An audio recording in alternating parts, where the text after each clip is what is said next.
bukan suara Anies akan tergerus habis. Saya ini kan bukan peramal, bukan indigo. Kita ngelihat angka-angka, kalau kita bicara survei ya kita bicara tren. Dibongkar Adian Napitupulu, langkah fatal Anies jadi antitesa Jokowi. Bikin elektabilitas terjun bebas, apakah Nasdem dan Paloh akan tetap mendukung Anies?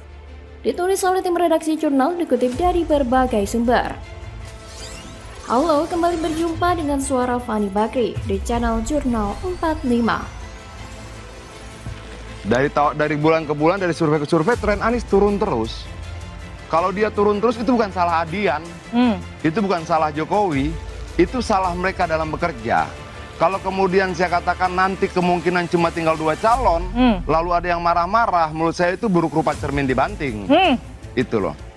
Kepanikan Anies Baswedan ini terlihat dari narasi yang dia lontarkan bahwa dia tidak akan meneruskan program-program Jokowi dan pemimpin pemerintahan sebelumnya. Itulah kenapa survei banyak menyebutkan suara Anies Baswedan terus-menerus melorot turun karena dia berusaha melawan arus dengan menjadi antitesa Jokowi di tengah-tengah kepercayaan masyarakat yang berada di angka tertinggi sekitar 80% lebih.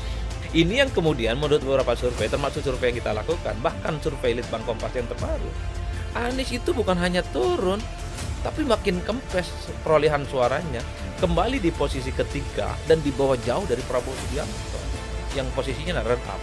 Kalau yang utama tetap Ganjar Pranowo, karena tidak ada jenis kelamin politik yang kemudian dilihat menjadi pembeda dari Anies.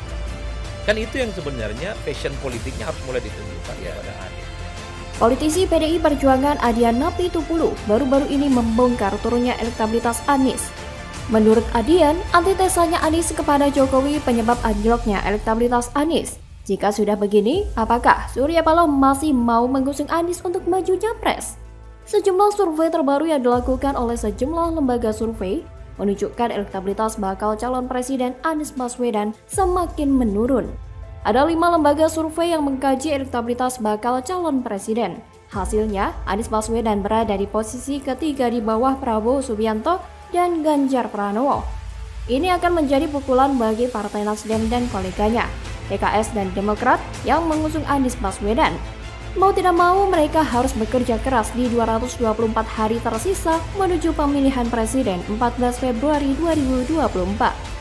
Namun Partai Demokrat hingga kini masih belum mengetahui apakah Anies Baswedan dapat bertarung di pemilihan presiden 2024 atau tidak. Hingga kini, Partai Demokrat masih meragukan Anies Baswedan setelah melihat kondisi perpolitikan Indonesia saat ini. Kendati demikian, politisi PDI Perjuangan Adian Napitupulu menyebut rendahnya elektabilitas Anies Baswedan bukan salah Presiden Joko Widodo, Ganjar Pranowo maupun Prabowo Subianto. Dia menyebutkan bahwa kesalahan atas rendahnya hasil survei tersebut terletak pada kinerja tim ex-Gubernur DKI Jakarta dalam koalisi perubahan. Hal itu diungkapkan Adian Napitupulu dalam program Dua Arah Kompas TV yang ditayangkan di YouTube pada Jumat 30 Juni 2023. Dalam program itu, awalnya Adian membahas tentang tren bakal calon presiden dalam sebuah lembaga survei. Ia menyebut salah satu yang dihitung atau dilihat dari waktu ke waktu adalah trennya, bukan hasil yang didapatkan pada bulan tertentu saja. Di mana dalam survei bahwa tren masing-masing capres yang maju di Pilpres 2024 ada naik, tetap, dan turun. Namun yang terjadi pada Anies Baswedan, kata Adian Napitupulu, dia malah mengalami penurunan. Penurunan itu, tegas Adian, bukan merupakan kesalahan dari Presiden Jokowi, Ganjar Pranowo, atau Prabowo Subianto. Menurut Adian, rendahnya elektabilitas Anies Baswedan dilatar belakangi salahnya metode kerja. Pemilihan itu yang dibangun oleh tim Anies Baswedan juga menjadi salah satu faktor kegagalan dalam kenaikan elektabilitas. Untuk itu, Adian meminta agar kubu Anies Baswedan yang ada dalam koalisi perubahan tidak mencari kambing hitam atau mengkambing hitamkan orang lain dalam penurunan elektabilitas tersebut. Pernyataan Adian itu secara telak juga membongkar nasib buruk Anies ke depannya akibat menjadi antitesa Presiden Jokowi. Elektabilitas Anies menjadi ladang apes bagi Anies sendiri maupun buat Nasdem. Bahkan ada kemungkinan juga Surya Paloh akan membuat keputusan dadakan untuk menyelamatkan partainya. Tidak mungkin juga Nasdem dan Surya Paloh tetap menempatkan diri sebagai orang yang mendukung Anies, sedangkan elektabilitas anjlok parah. Sedangkan Partai Demokrat hingga kini masih belum mengetahui apakah Anies Baswedan dapat bertarung di pemilihan presiden 2024 atau tidak. Hingga kini Partai Demokrat masih meragukan Anies Baswedan setelah melihat kondisi perpolitikan Indonesia saat ini. Hal itu diungkapkan oleh Wakil Ketua Umum Partai Demokrat Benny Kaharman dalam program podcast Back to BDM yang ditayangkan di YouTube Kompas TV pada Sabtu 1 Juli 2023. Kita kan nggak tahu juga apakah Mas Anies ini berlayar atau tidak, itu kan pertanyaan kita juga, ungkapnya.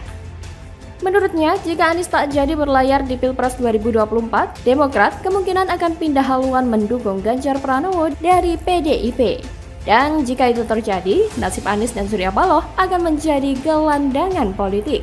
Menonton di pojokan sambil nangis pada 2024 nanti. Bagaimana kalau menurut Anda?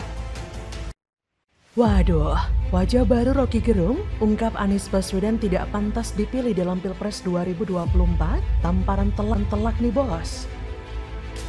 Halo, selamat datang di channel Jurnal 45. Kan orang udah pikir kalau Anies jadi IKN akan dibatalkan, kereta cepat akan dibatalkan.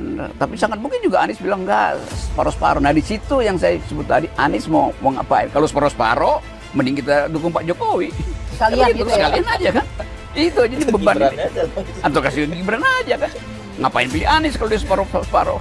Kan itu intinya, itu yang saya bilang tadi. Ya saya bisa pahamin itu, pasti Pak Jokowi menempatkan positioning beliau barangkali sebagai pemimpin koalisi partai-partai pemerintahan ya. Dan beliau tidak menganggap lagi Nasdem ini di dalam koalisi pemerintahan untuk sementara ya. Tapi komitmen Nasdem sendiri di pemerintahan? Ya tetap. Pengamat politik sekaligus akademisi Rocky Gerung tiba-tiba mengatakan bakal calon presiden Anies Baswedan tidak pantas dipilih sebagai presiden. Menurut dia, saat Anies terpilih, tak ada kepastian bahwa apa yang dilakukan Presiden Jokowi akan dia lanjutkan. Seperti IKN dan kereta cepat, kemungkinan besar akan Anies batalkan, apalagi melihat Jokowi yang kontra dengan Anies.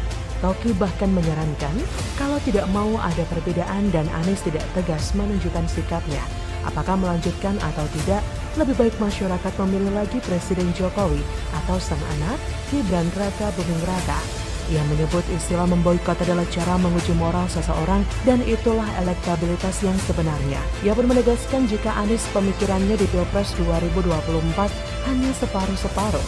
Tidak tegas, kenapa harus dipilih? Kenapa nggak milih Ganjar? Pernyataan Rocky ini secara gamblang memberikan penegasan bahwa Anies memang tidak pantas menjadi penerus Presiden Jokowi. Dan jika Anies menjadi presiden, dia tidak akan melanjutkan seluruh program yang Jokowi gagas. Jelas sekali semua akan dilakukan perubahan sesuai apa yang dicanangkan koalisi mereka. Padahal yang sedang dibutuhkan negara ini siapa gerangan yang akan melanjutkan perjuangan Jokowi untuk mengganti status Indonesia sebagai negara berkembang menjadi negara maju. Jika Rocky berpendapat perubahan yang digagas Anies dan koalisinya tidak akan melanjutkan program Jokowi, ada satu hal lagi yang akan mendukung ketidakcocokan Anies meneruskan Jokowi. Dia saja rekam jejaknya yang melanjutkan kepemimpinan Jokowi di Jakarta. Berhasil tidak? Lihat saja sudah berapa banyak uang rakyat Jakarta dipelorotin untuk anggaran aneh seperti lem iPhone, pulpen, dan anggaran lainnya yang jumlahnya begitu fantastis. Belum lagi uang rakyat Jakarta yang dipelorotin untuk menggaji tim TGUPP yang gaji ketuanya melebihi gaji seorang menteri. Dan bukan? Apakah ada yang tahu apa hasil kerja nyata dari ketua TGUPP yang dibentuk oleh Anies dan digaji dengan uang rakyat? Dan kita juga menjadi saksi bagaimana situasi Jakarta pada era Anies yang semakin semrawut. Trotoar diperlebar tapi malah dijadikan lahan parkir atau tempat berjualan. Warga Sunter yang waktu kampanye selalu yasinan untuk memenangkan Anies tapi mereka malah merasa diperlakukan seperti hewan saat digusur seperti yang diberitakan. Belum lagi janji manis Anies tentang OKOC yang katanya dimodalin punya bisnis, disediakan tempat usaha dan dicarikan pembeli seperti spanduk mereka saat kampanye. saat kampanye mengumbar kata-kata manis bahwa akan diberikan modal usaha. Tapi setelah menjabat sebagai gubernur, Anies dengan mudahnya mengatakan bahwa memang tidak ada modal dalam program OKOJ. Jadi bisa dibayangkan berapa juta rakyat Jakarta yang sudah tertipu dengan rangkaian kata-kata manis tentang program OKOJ saat kampanye dalam Pilkada Jakarta dulu. Dari kasus ini kita sebenarnya sudah bisa menilai sendiri bahwa ada yang menghalalkan segala cara demi meraih kekuasaan. Sebenarnya bukan hanya dari kualitas kinerja atau antitesa Jokowi, kemungkinan besar Anies tidak akan menjadi capres itu semakin nyata. Karena elektabilitas Anies di beberapa survei semakin anjlok. Bahkan di survei terbaru dari lembaga survei, raihan suara mayoritas masuk pada Ganjar dan Prabowo, sedangkan Anies kalah telak. So bisa dipastikan Indonesia bukan hanya akan bernasib sama dengan Jakarta selama 5 tahun terakhir ini jika Anies yang menjadi presiden, tapi juga akan gagal sebagai capres. Bagaimana menurut Anda?